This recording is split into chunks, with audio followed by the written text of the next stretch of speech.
Tomorrow, the 26th, this is what the word of the Lord is saying.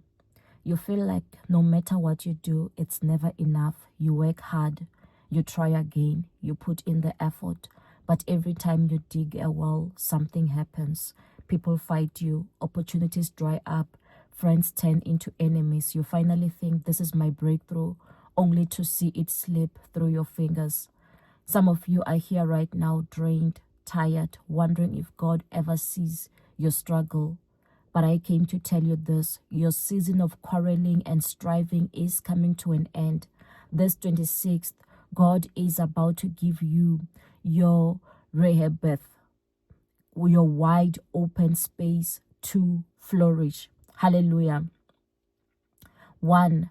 Rejection is redirection. When you read the book of Genesis chapter 26, verse 16, it says, Then Abimelech said to Isaac, Move away from us.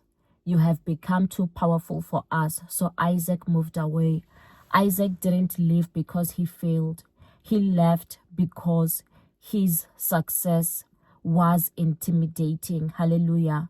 That's a word for somebody. You are not being pushed out because you are weak. You are being pushed out because you were too strong for where you are. Hallelujah. Maybe for some of you, it's that boss who overlooked you. They saw your potential. That friend who stopped calling. They couldn't handle your growth. Stop crying over who left. God had to move you because your next blessing wasn't in their territory. Hallelujah. 2. The struggles are temporary. So Isaac's servants dug. In the book of Genesis 26 verse 19, it says, Isaac's servants dug and discovered a well, but the herders of Gerar quarreled with them. Hallelujah. So Isaac dug one well, they fought him. He dug another, they fought again. So isn't that how life feels? You start a business, competitors try to block you. You apply for jobs, rejection letters pile up. You open your heart in a relationship and it ends in a heartbreak. Hallelujah. But know this, struggle is not a prophecy, it's a process. Just because the first and the second wells failed doesn't mean the third won't flow. So don't stop digging because of yesterday's fight. 3. God is saying that it's the end of strife. So when you read the book of Genesis chapter 26 verse 22, it says he moved on. He dug another well and no one quarreled over it. He named it Rehoboth, saying, Now the Lord has given us room and we will flourish in the land. So on the third attempt, there was no fight. The striving ended. God made room. So for some of you, this looks like that job offer that finally comes with peace, that relationship that finally feels stable, that business that finally grows without constant sabotage. This 26th, declare it. The Lord is giving me room. Hallelujah. 4. God appears after the struggle. So the book of Genesis 26 verse 24 says, That night the Lord appeared to him and said, Do not be afraid, for I am with you. I will bless you and will increase you.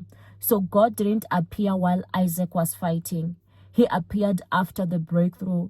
So sometimes you can't even hear God clearly when you are stressed, when you are anxious, when you are under attack. But once he settles you, once he gives you peace, suddenly his voice becomes clear. Hallelujah. So in this week, expect dreams, visions, divine confirmations. After all the noise, God is about to make his voice unmistakable in your life. Hallelujah. 5. Those who rejected you will return. This is what God is saying about the 26th. Genesis 26 verse 27 says, Isaac asked them, Why have you come to me since you were hostile to me and sent me away? They answered, We saw clearly that the Lord was with you. So the same people who pushed Isaac away came back saying, We see God in you. So he was pushed away by Abimelech. So some of you, it will be that boss who ignored you. Why will be that boss who ignored you will one day seek your expertise. That family member who mocked you will one day ask for your help. The person who walked away will one day admit, I see God with you, but don't chase them. Let God elevate you until they can't deny his hand on your life. Hallelujah. Declare this. The rejection was redirection. The struggle is not your final story. God is giving you room. His voice will come with clarity. And those who left you and those who left will return in peace. Hallelujah.